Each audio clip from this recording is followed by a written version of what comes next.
I would shut it down over this issue. We had one Trump shutdown. Nobody wants another, maybe except him. This standoff over immigration puts the U.S. government on the verge of another shutdown. Peter Doocy is following the latest. Today, President Trump's deciding what to do with the Democrats' response to the GOP memo alleging abuses of the government surveillance system. Details on the president's surprising meeting with Deputy Attorney General Rod Rosenstein. Plus, top Republicans accuse the FBI of blocking details about the author of the so-called dirty dossier. Ed Henry is digging deeper. And analysis from Tom Dupree, a former top Justice Department official under President Bush. Then a follow-up on the shocking death of Indianapolis Colts linebacker Edwin Jackson. New questions about the accused drunk driver and his history of deportations, reigniting a heated immigration debate. It's must-see reaction from Indiana Congressman Todd Rokita, live in a Fox News at Night exclusive.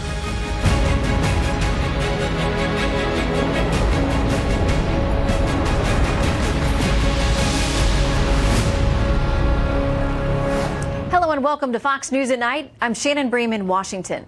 Earlier today, the House was moving to vote on a stopgap spending bill, a group of bipartisan senators discussing immigration, but the president then threw a grenade into the mix. If we don't change it, let's have a shutdown. We'll do a shutdown, and it's worth it for our country. I'd love to see a shutdown if we don't get this stuff taken care of. Fox team coverage tonight. Ed Henry bringing us the latest on memo mania. But first, let's go to Peter Doocy reporting on the looming shutdown just 2 days away. The government runs out of money. What then, Peter? Well, for months, House Democrats have had tomorrow circled on the calendar as the day they would take a 2-hour bus trip to a resort in Maryland for a retreat. But that retreat has been canceled because a government shutdown is still a possibility. A few hours ago, the House passed its spending bill, but House leaders stuffed some extra Pentagon funding into the package so it would have enough votes, and that creates a problem in the Senate, which Speaker of the House Paul Ryan sees coming. He wrote this, quote, "Now I urge the Senate Democrats to end their filibuster so we can finally provide funding for our men and women in uniform. No more games. The safety of our service members and the security of our nation are at stake." So now the two chambers are at odds, and the focus has shifted almost entirely to keeping the government open for a month and eliminating certain limits on federal spending.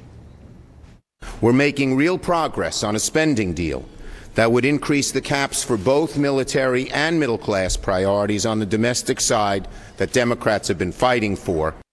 Notice not much talk about DACA so far, even though Democrats only agreed to help end the last shutdown last month because they thought there was going to be a DACA deal by this coming Thursday. The White House Chief of Staff John Kelly has been on Capitol Hill negotiating for the president, and he's been telling Democratic counterparts that if they approve funding for a border wall, limits to chain migration, and an end to the visa lottery, the Trump administration will pave a path to citizenship for 1.8 million DACA recipients and those who were eligible but never got around to applying. I got to say that some of them just should have probably gotten off the couch and signed up. But that doesn't really matter now because President Trump has given them the status. Well, that line didn't sit well with Democrats who argue that it's not a big secret among immigrant communities why not everybody wants to out themselves as illegal. They're afraid. They're afraid. Does he need evidence about why they should be afraid? He should look at the people in his own office and what they say about these people. Today, President Trump did say that he'd love to see a shutdown if immigration problems are not solved. But his press secretary, Sarah Sanders, later explained that the White House won when Democrats shut down the government over DACA last time, and the White House would win again if it happens again. But it is not something that the president is pushing for. Well, we'll know in a couple of days, and I know you'll stay on it. I will. Thank you very much, Peter. Thank you. Good to see you.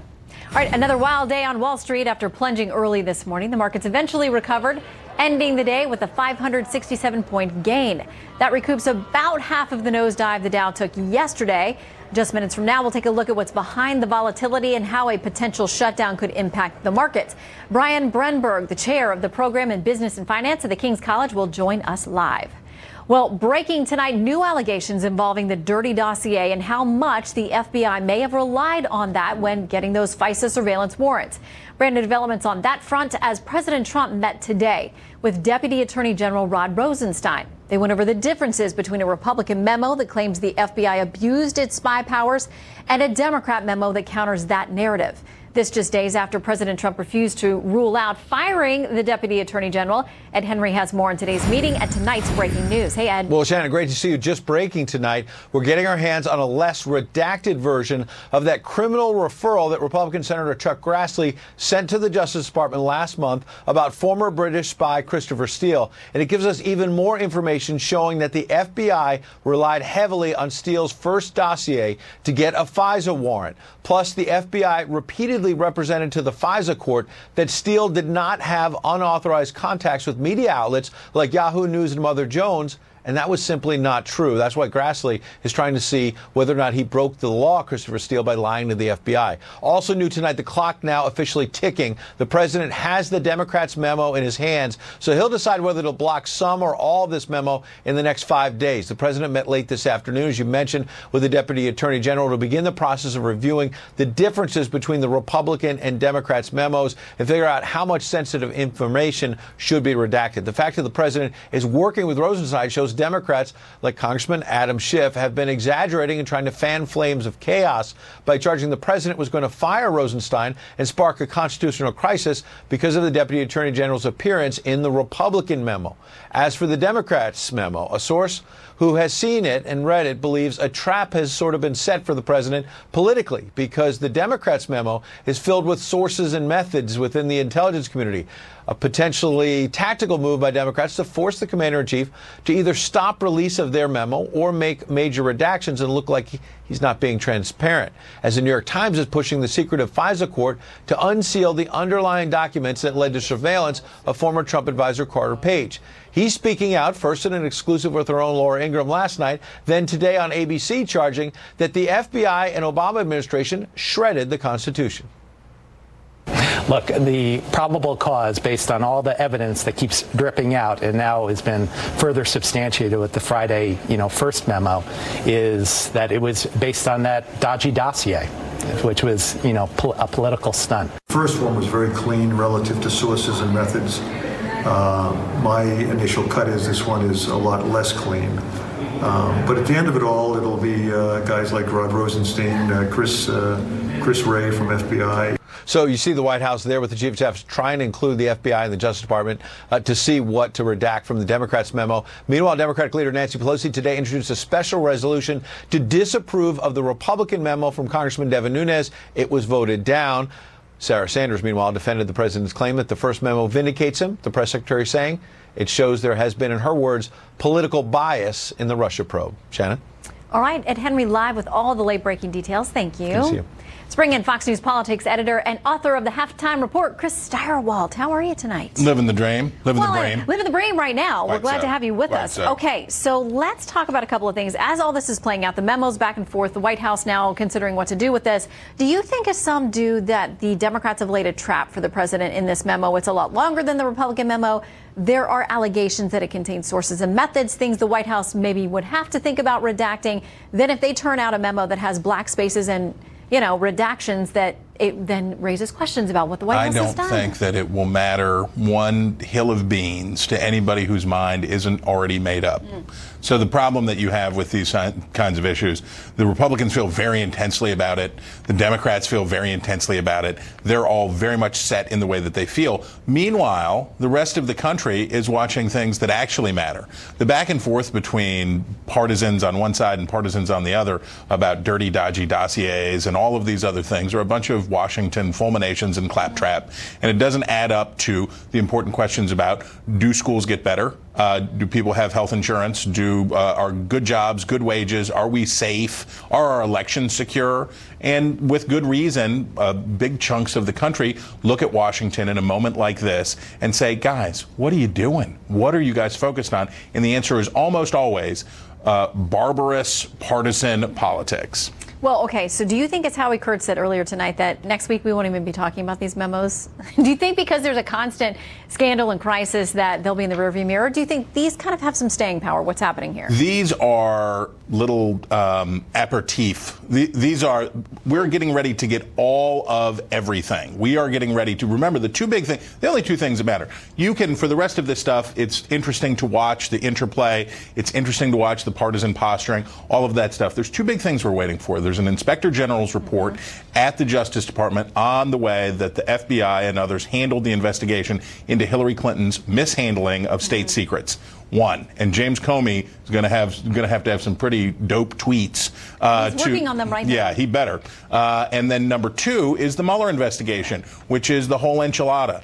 We have to just wait, basically, before we reach conclusions. We have to wait and see what the pros do and what kind of work they come up with. Meanwhile, there's been a lot of talk about how this impacts the integrity and the reputation of our intel agencies. I thought it was interesting. Quinnipiac University poll has some new numbers out on this. Do you think that you can trust U.S. intelligence agencies to do what is right or not? Overall, 61% said yes. When you break that down by party, still in the majority there. Republicans, 56% said yes. Democrats said 70% said yes.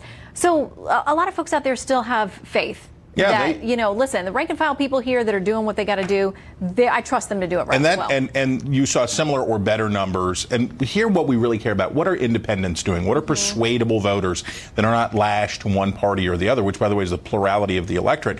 Where are they going on this? They still have very high confidence in law enforcement, very high confidence in the judicial system, very high confidence in the FBI. These are institutions that Americans who are not sucked too far down the pipe on partisanship still put a lot of stock in. They still have a lot of credibility. Who doesn't have a lot of credibility? Congress. And across the board. And the last 2 weeks of this did not help. And I think what should be most concerning to members of both parties is this. These independent voters overwhelmingly believed that neither Republicans did worse, but that neither Republicans nor Democrats in Congress were putting the country ahead of party. And that's what they're supposed to do. Yes or no, shutdown? Yeah, I mean, we're gonna have some more shutting down in 2018. Yeah. Is it this weekend? Is it Thursday night? Who knows? I hope for your sake, yes. Yes, because you'll be here and you're going to work around the clock and we're going to wear our feety pajamas and stay right here until they get it resolved. Pajama right? boy, yeah. Okay, pajama boy. All right, see you soon. You bet. All right, Democrats now wait for the president's decision on their memo, pushing for a quick public release and no redactions. Former Deputy Assistant Attorney General Tom Dupree joins us live to talk about that. Tom, always good to see you. Good to see you, Shannon. Okay, so listen, the White House has tried to make clear repeated statements saying, listen, we're handling this the exact same way we handled the Nunes memo, the GOP memo. There's a process, wait, and we're going to do this fairly. What kind of pressure is on them at this point? Well, I think there's a lot of pressure to get something out. And the question is will there be redactions? And if so, how much? I think the White House is taking exactly the correct approach here, which is to say they are going to apply the same standard to the Democrats' memo that they did to the Republican memo. And that's absolutely the right way to do it. Do it by the book. This whole process has been tainted, obviously, with accusations of partisanship and concealing information. And so I think the White House needs to do whatever it can to see how much information it can push out there. If there are things that have to be redacted to protect our sources, to protect our intelligence methods, by all means do that. But I think they're going to face a lot of pressure to get something out the door in the next few days. Now, this time last week, there was a lot of pressure not to release the GOP memo. Here's what House Minority Leader Nancy Pelosi said last week. If he were to release that memo, he would not only be endangering our country, but he would also be violating the rules of the Congress of the United States. So it would be dangerous, endangering our country. And a lot of people talked about, a lot of Democrats were talking about the fact that it would reveal a potential national security interest, that kind of thing.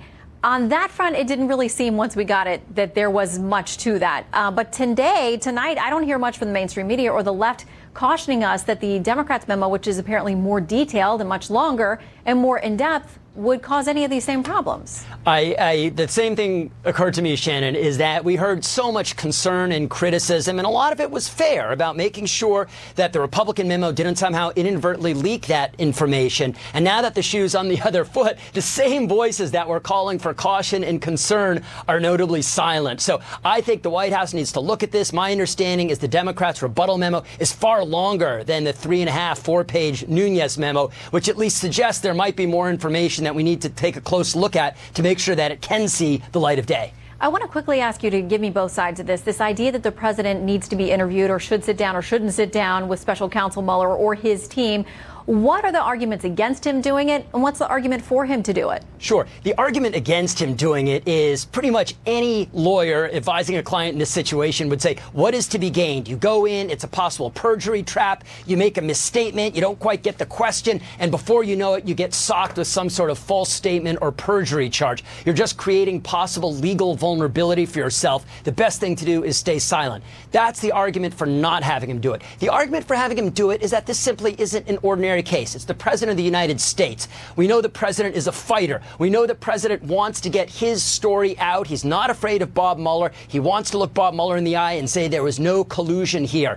And I can see from the public's perspective that if the President were to say, I am sitting down with Bob Mueller and looking him in the eye and saying there's no collusion, that would send a strong message to the American public that he has nothing to hide. So in my view, the equities tilt in favor of having him talk to Mueller, but I do understand the concerns expressed by his lawyers. They're saying exactly the same thing that any reasonable lawyer would advise their client in this situation, that there's a lot of risk here. Yeah, I would say the same thing. And you're a much better lawyer than I am, so I defer to you, Tom. Always great to have you. Thank you so much. Good to see you. Thanks, Shannon.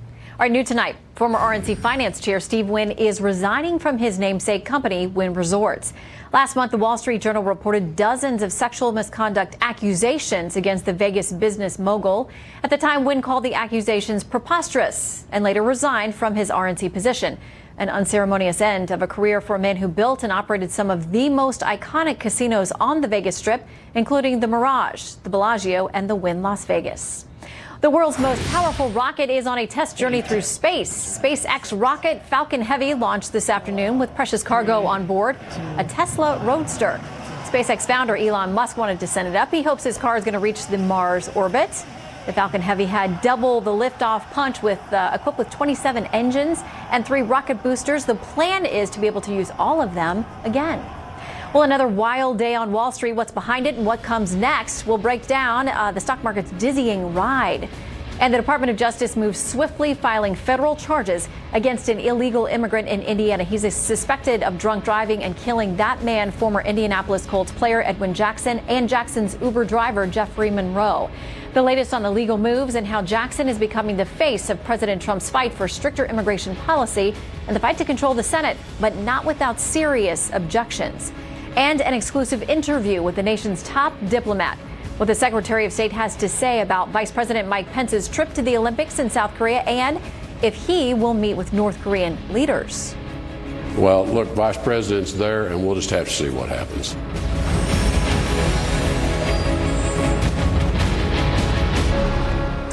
After yesterday's massive stock sell-off that saw the Dow Jones plunge nearly 1,200 points, Wall Street was a roller coaster again today, but ended in positive territory with the Dow closing up 567 points. Brian Bremberg chairs the program in business and finance at the King's College in Manhattan.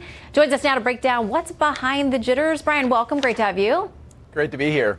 Okay, can you give us some context, some perspective on what we've seen Friday into this week? Yeah, look, context here is very important. You have to remember, versus this time last year, the market is still up over 20%. So we are still in a very good spot. Today, we're basically at the place that we were at the beginning of January. January was an extraordinary month. We saw a huge run up, 1,800 points in the Dow. That's a lot, and markets were bound to correct from that just a little bit. And we saw that yesterday. But then again, today we saw the markets bump back up. So you just have to remember, even though it's hard to believe given the past year, markets do go down occasionally, and we're finally starting to see that. So what would you say is a primary factor in some of this instability? A lot of people want to point fingers here at Washington. Are we going to have another shutdown? Are they going to resolve immigration? There's so much unfinished business here, but is that just kind of inside the Beltway thinking? Are there other global interests that are impacting this? What's happening? Yeah, I think that actually it has more to do with the Friday's jobs report that we saw last week. If you remember that report, we saw one really key number. Wages are growing faster than they have since the beginning of the recession, which is really good news for Main Street. But Wall Street looks at that and says, I think inflation might start to go up a little bit more this year, which means interest rates are going to rise a little bit more this year. And that makes Wall Street nervous. So what happened is we got good news for Main Street on Friday. Wall Street took it as bad news, and they started to think ahead about 2018. And that's why we saw some of the gyrations in the stock market. They're going to get used to that. They're going to get comfortable with rising interest rates this year, and that's why I think you're going to see the market continue to move up. It might be a more bumpy ride in 2018, but you're going to continue to see it go up because the underlying economy remains so strong right now. You know, the president has talked endlessly about how well the markets are doing on his tenure. And a lot of people have said, listen, you know, he's rolled back regulations. He's given businesses more stability in some areas. The tax cut law that passed, those are all encouraging things that could be driving the markets. Others have cautioned he never should have taken credit because now he has to own what's happening over the last few days. I want to read something from Dan Alpert, managing partner at Westwood Capital. He said this in Vanity Fair. He says Trump's claims all along that the stock market is reflecting his presidency are as ridiculous as blaming him when the market goes down. At the end of the day, the markets would not have risen if not for fairly good corporate earnings and improvement in employment stats and everything that goes along with that. But Trump truly doesn't understand any of this. He does not understand what's going on in the financial markets. He's a businessman, though. Brian, what's your take on those comments? I think it's a pretty tall claim to say that the president doesn't understand what's going on in financial markets. Look, President Trump has chosen to talk about the stock market a lot, and that means you have to own it when it goes up and you have to own it when it goes down. But the fact is the underlying economy here, economic growth, jobs, consumer confidence, business confidence, these things are at very, very high levels, and much of that has to do with policy moves like cutting corporate taxes, like repealing regulation. So, look, you can criticize the president all you want for hitching his wagon to the stock market, but the fact is, really, all he has to do is point to the real underlying economy where we have so much strength and say, that's what my policies aim at, and that's ultimately what drives these corporate profits, which, as the person you mentioned just said, that's what drives the stock market. True, but corporate profits are based on things like tax reform and regulation, so it fits together here. All right. Well, tomorrow is a new day. We'll see how the markets wake up. In the meantime, Brian, thank you very much for your insights. We appreciate it. Good to be here. All right. Last week, some Canadian lawmakers voted to make the country's national anthem gender neutral. And now Prime Minister Justin Trudeau has doubled down on our northern neighbors' political correctness. Meanwhile, the Secretary of State is in Latin America seeking to maintain U.S. influence in the region, as is our Rich Edson. Secretary of State Rex Tillerson is promising consequences for the Russian government if it interferes again in U.S. politics. I'll have a full recap of our exclusive interview coming up.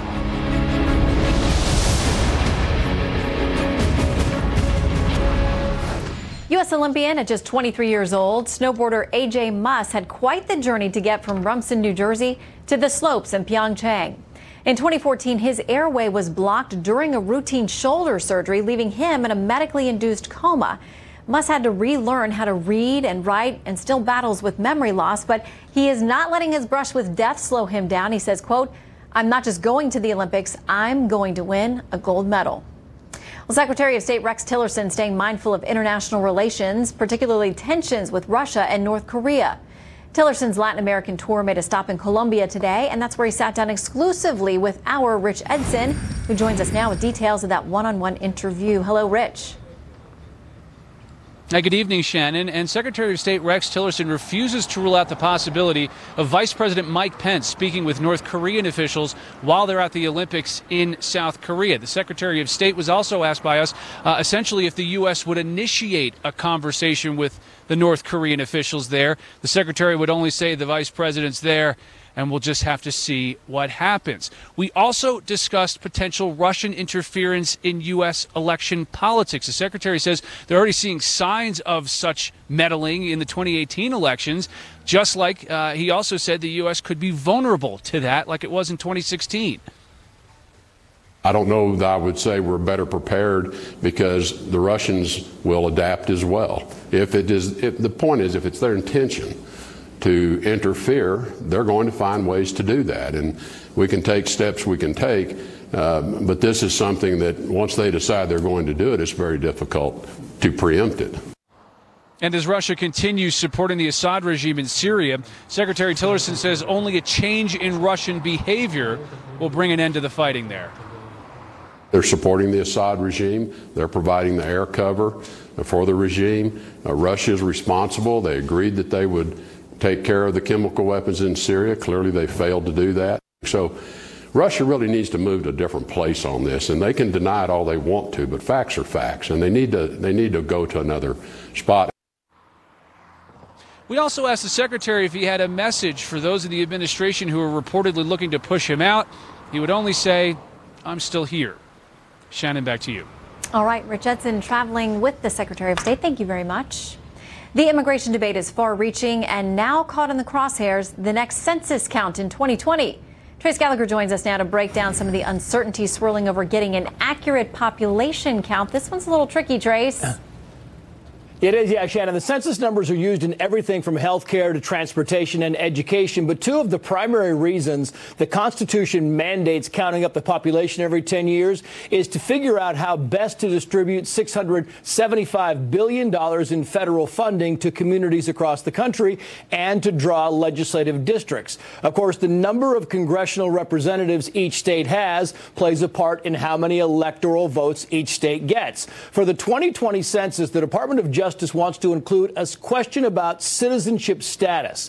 The DOJ says it needs the data to better enforce the Voting Rights Act and to protect against racial discrimination. But critics say if illegal immigrants fear being deported, they might not participate in the census, which would lead to a huge undercount. And that would cost California billions in federal funding and possibly one of its 53 seats in the House of Representatives, which are largely filled by Democrats. In fact, even without the citizenship question, Election Data Services, based in Virginia, estimates that California is already very close to losing a congressional seat and that several states, including Arizona, Colorado, Nevada, Texas, and Florida, could all gain seats in the House. So now Democratic lawmakers and civil rights activists are ramping up efforts to urge federal officials to reject the citizenship question, arguing that the Constitution doesn't say anything about counting up citizens. Instead, the goal is to count inhabitants, so we know exactly how many people live here. For context, right now, some 22 million foreign-born residents live in the U.S. The vast majority are believed to be here illegally, but the exact number is unclear. A decision on whether to include a question about citizenship status has to come soon. Final wording for the 2020 census questionnaire is due by March 31st. Shannon. Could make a huge difference. All right, Trace Gallagher, thank you very much. Yep. When Neil Armstrong put the first human foot on the moon almost 50 years ago, his first words were, "That's one small step for a man, one giant leap for mankind." But apparently that phrase would not fly in today's world, at least not in Canada. Maternal love is the love that's going to change the future of mankind. So we'd like you to look we like to say people kind, not necessarily mankind, because it's more inclusive. There we go, exactly. Yes, thank you. We can all learn from each other. Although Prime Minister Justin Trudeau's comment was well received at the town hall, he got plenty of backlash on social media, with some accusing him of mansplaining and taking political correctness to a whole new level. Justin Trudeau, one tweet says, is what would happen if the song Imagine took human form and then ate a Tide Pod. That was tweeted by conservative Ben Shapiro. Others simply argued that the word people kind doesn't actually exist in the English language. Well, taking criticism from members of both parties tonight after President Trump called some Democrats treasonous, our political panel will debate. But first, the death of an NFL player is reigniting a fierce debate over immigration. New developments in the case against the illegal immigrant accused of killing him and another man while driving drunk. And exclusive reaction from Indiana Congressman Todd Rokita. That's coming up.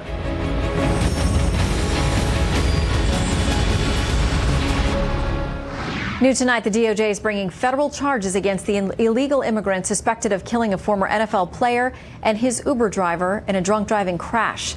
Indianapolis U.S. Attorney Josh Minkler noted that Manuel Oriego Zavala had previously been deported twice and that Attorney General Jeff Sessions had directed all federal prosecutors to prioritize charging aliens who illegally re-enter the country, especially those who are a risk to public safety or have criminal records.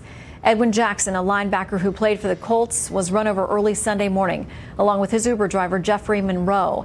Their deaths have become a tragic symbol of the immigration debate in the Indiana Senate race. Our next guest is running for Senate out of Indiana. Republican Congressman Todd Rokita joins us live. Great to have you with us. Hey, thank you, Shannon. This is a tough case, and it's one that the president has now really started to highlight, along with talks today about immigration, deportation, about DACA finding resolutions. He tweeted this. He said, "So disgraceful that a person illegally in our country killed Colts linebacker Edwin Jackson. This is just one of many such preventable tragedies. We must get the Dems to get tough on the border and with illegal immigration fast." Where are you on negotiations? Well, I'll tell you, President Trump is exactly right. We have got to get tough on this stuff. This was a preventable tragedy, and Democrats should come to the negotiating table and take up President Trump's reasonable solution or something similar. I mean, the days of putting illegal criminal aliens ahead of the interests of their own constituency, I don't know where it gets them. I don't know where it gets this country. Well, this shouldn't even be a partisan issue. You know that they say, though, they're not talking about this kind of individual. If this man is convicted of, causing the deaths of 2 people because he was here illegally and drunk driving, right, they say, yeah, those guys are priorities for deportation. That's not who we're talking about. And they worry about these kinds of things being politicized and dreamers and everybody being lumped together. Look, I just want to show you the night and day difference between President Trump's administration, where they filed charges today. Josh Minkler did the right thing, filing charges, federal charges against this man, and the previous administration, the Obama administration, where they let go 20,000 of these types of folks who had collectively committed over 10 or 12,000 DUIs. So this is not an isolated incident. And again, it's a matter of putting your own constituency, your own citizens, above the interest of illegal criminal aliens. And I'll always stand on the side of my constituents. Reggie Bush, NFL star himself, tweeted this today, saying it's disgraceful that the president is using the death of Edwin Jackson to mislead the American people into thinking that issue of crime in America are undocumented immigrants solely to further his racist agenda. How do you respond? Well, that's just silly. And I think the people, I know the people, certainly in Indiana, are on the president's side. Again, this was a tragedy that could have been completely averted. All right, this is a man who wasn't supposed to be in this country anyway. If we had the wall built, it would have stopped him. It would have helped stop him. It would help stop MS-13 gang members. It would help stop drugs coming into this country. It is all about the rule of law. And I'll join the president. I'll take every opportunity I can to correct bad law or to see that good law is actually followed. There's some new polling out from Quinnipiac, all kinds of interesting tidbits in here, but one of the questions was, do you think the Trump administration, how have they handled people and deporting them who are here illegally? 44% overall said they've been too aggressive, 11% said not aggressive enough, 37% said they've been appropriate with it. But it's interesting when you break this down by party, there's a huge divide. When you ask have they been too aggressive, Republicans, only 12% think so. 75% of Democrats think that the president's been too aggressive. And when you ask have they acted appropriately, 65% of Republicans say yes, but Democrats say only 17% of them say. Why is this such a partisan issue? Well, it just kind of shows which party is for the rule of law, which party is for the citizens of this country, and then on the other side of it, which party isn't for the rule of law, which party isn't for the citizens, but instead for illegals. Illegal criminals. We're either going to be a country that's a rule of law or we're not. And what President Trump is suggesting, and I completely agree with him, and this is what I'm going to do when I go to the U.S. Senate, we're going to be a country of laws again. We're all equal under the law, but the people are above the government, not subjects to it. Well, and even what we're seeing in this immigration debate, the measures coming out of the House and the measures coming out of the Senate are very different. Yeah. What do you legitimately think that you can get as a Republican? The president talked in the State of the Union about the fact that everybody's going to have to compromise. No one's getting everything they want. Yeah, and I think that's right. That's what a negotiation is. You give up a little to get a lot. And what we need to get out of this is a guarantee that the wall will be built, because there is no sense in doing this and doing any kind of DACA deal or anything else if you're going to allow the problem to happen again. Will Democrats give you that? It's not a matter. It's will they meet you somewhere? It's will the Democrats abide by the rule of law? Will the Democrats put citizens above illegal criminal aliens? That's the question. And I think if they want to win an election ever again, they ought to put citizens above illegal criminal aliens. All right, we'll watch the negotiations as they continue. Congressman Rokita, thanks for coming in. You bet, Shannon. Good to see you. All right, you saw how coolly Democrats received much of the president's State of the Union address last week. Well, now the president's coming under fire from members of his own party over what he had to say about how Nancy Pelosi and other Democrats behaved during his speech. The White House says he was joking, but some argue it is no laughing matter. We'll debate. Can we call that treason? Why not?